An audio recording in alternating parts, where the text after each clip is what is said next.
How to fix display black and white in Realme 13. So let's start the video. First of all, open settings. In settings, scroll down and click on display and brightness, and then here you can check your dark mode. If you turn on your dark mode, then turn it off. After turn off your dark mode, then go back and scroll down and click on system and update, and then click on backup and reset. Now click on reset phone, and here you can see the option reset all settings. Now click on it, and here enter your password to reset your all settings.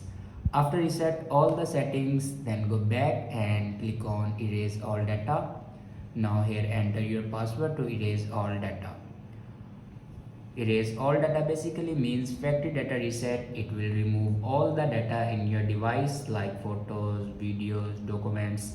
Everything will be removed in your device. After doing these steps, your problem will be fixed.